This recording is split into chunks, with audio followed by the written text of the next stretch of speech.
Hello friends, કેમ છો બધા? મજામાં ને? આજે હું એક નવી રેસીપી લઈને આવી છું જે સવારના ટિફિન બોક્સમાં જલ્દી હોય તો તમે આ વસ્તુ 15 મિનિટમાં જ તૈયાર કરી શકો છો જો તમારી પાસે રેડી કુક રાઈસ હોય તો જે છે 1 પોટ મેલ એટલે કે મેક્સિકન રાઈસ. તો મેક્સિકન રાઈસ બનાવવા માટે મેં અહીંયા એક કડાઈ લીધી છે. એમાં 3 થી 4 ટેબલસ્પૂન જેટલું ઓઇલ એડ કર્યું છે. ઓઇલ ગરમ થઈ જાય એટલે એમાં 1 ટેબલસ્પૂન મેં જીરું એડ કર્યું છે અને 7 થી 8 લસણની કળીને મેં ફાઇનલી ચોપ કરી લીધી છે. જો તમે ઓછી લસણ યુઝ કરવા માંગતા તો તમે ઓછું બી કરી શકો છો, પણ મેક્સિકન રાઈસમાં લસણની ફ્લેવર થોડી સારી લાગે છે એટલા માટે હું વધારે એડ કરું છું. તો લસણને આપણે 1 થી 2 સેકન્ડ માટે આપણે સાંતળી લઈશું અને હવે આમાં આપણે ઝીણી સમારેલી ડુંગળી એડ કરીશું. સ્વીટ કોર્ન છે, કેરેટ છે, ફણસી છે અને અહીંયા રેડ કેપ્સિકમ લીધું છે. તમારી પાસે કોઈ પણ કેપ્સિકમ હોય તો તમે લઈ શકો છો. અત્યારે આપણે ખાલી અનિયન જ એડ કરીશું. અનિયનને આપણે સહેજ એવી ફૂલ ફ્લેમ ઉપર જ સોતે કરવાની છે, એકદમ ચડવી નથી કાઢવાની. લિટલ બીટ એટલી ગોલ્ડન બ્રાઉન થાય એટલો જ એનો કલર ચેન્જ કરવાનો છે. પછી આપણે બધા જ વેજીટેબલ આમાં એડ કરી દઈશું. જો તમારી પાસે પ્રી કુક રાઈસ હોય યા લેફ્ટ ઓવર રાઈસ હોય તો તમે આ વસ્તુ ઇઝીલી 5 મિનિટમાં બનાવી શકો છો. એટલા માટે મેં આગળ કીધું કે આ ઇઝીલી થઈ શકશે. અને જો તમારી પાસે પ્રી કુક રાઈસ ના હોય તો તમે બોઇલ કરીને પણ આ રાઈસને બનાવી શકો છો. તો અહીંયા હવે આપણી તમે જોઈ શકો છો કે ગોલ્ડન એવી અનિયન થઈ ગઈ છે. ત્યારે હવે હું આમાં 2 થી 3 ટેબલસ્પૂન જેટલી ટોમેટો પ્યુરી એડ કરીશ. મારી પાસે અહીંયા રેડીમેડ પડી હતી એટલે હું એ યુઝ કરું છું. તમારી પાસે ના હોય તો તમે 1 થી 2 ટામેટાને ક્રશ કરીને રફલી ક્રશ કરીને આમાં એડ કરી શકો છો. કોઈ બોઇલ કરવાની જરૂર નથી, ડાયરેક્ટ કાચા ટામેટાની જ ગ્રેવી કરીને એડ કરી દેવાની છે.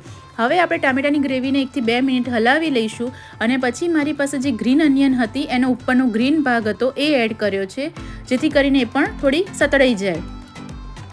તો હવે આપણે જે બધા વેજીટેબલ છે એ આપણે આમાં એડ કરી દઈશું. અહીંયા મેં લાલ કેપ્સિકમ છે, આ ફણસી છે, ગાજર છે અને સ્વીટ કોર્ન છે. તમે તમારી પસંદીદારના વેજીટેબલ એડ કરી શકો છો. અને આ બાળકો માટે બી ખૂબ જ હેલ્ધી છે, જેથી કરીને કેમ કે એમાં વધારે પડતા વેજીટેબલ આપણે યુઝ કરીએ છીએ અને અમે બાળકો ના ખાતા હોય તો આવી રીતે તમે બનાવીને પણ ખવડાવી શકો છો. તો આપણે બધા વેજીટેબલ મિક્સ કરી લીધા છે અને આ રાજમા છે જે મેં પ્રી કુક કરીને મૂક્યા હતા. તો તમે બી સવારે વિસલ વગાડીને પ્રી કુક કરી શકો છો યા તો રાત્રે તમે કરી શકો છો.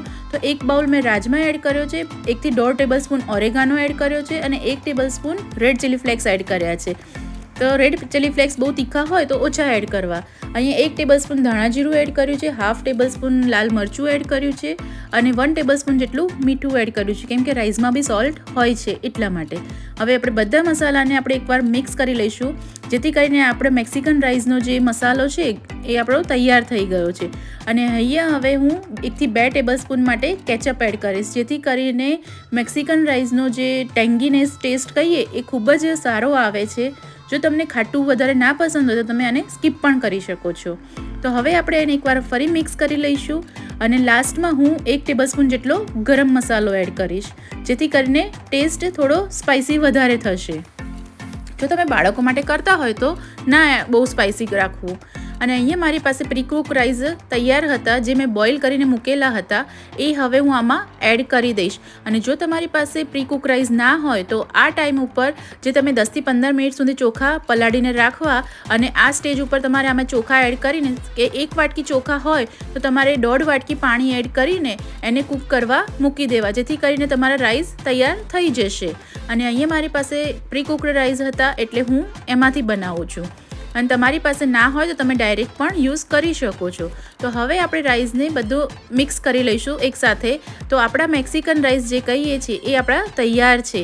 અને હવે લાસ્ટમાં હું એમાં સ્પ્રિંગ અનિયન જે ગ્રીન અનિયનનો લાસ્ટનો ભાગ હતો એ એડ કરીશ, જેથી કરીને આપણે જ્યારે રાઈસ ખાઈએ ત્યારે એની ક્રન્ચીનેસ જળવાઈ રહે, એટલા માટે હું લાસ્ટમાં એને એડ કરીશ.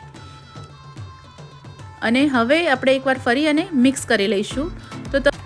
તો જોઈને જ તમને લાગે છે ને એકદમ ટેમ્પટિંગ કે ખાવાની ઈચ્છા થઈ જાય. અને આવી મસ્ત વરસાદની મોસમ હોય તો આવા ગરમ ગરમ રાઈસ મળી જાય અને સાલ્સા હોય, ચીઝ હોય તો કેવી ખાવાની મજા પડી જાય. અને લાસ્ટમાં ગેસ બંધ કર્યા પછી હું આમાં થોડીક એવી કોથમીર એડ કરી દઈશ, જેથી કરીને એની ફ્રેશનેસ જળવાઈ રહે. જો તમને મારી આ રેસીપી પસંદ આવી હોય તો લાઇક, શેર અને સબસ્ક્રાઈબ જરૂરથી કરજો. અને તમે જરૂરથી એકવાર આવી રીતે બનાવીને ટ્રાય કરી જોજો, ખૂબ જ ટેસ્ટી બને છે. તો ચાલો આપણે એને સર્વ કરીએ.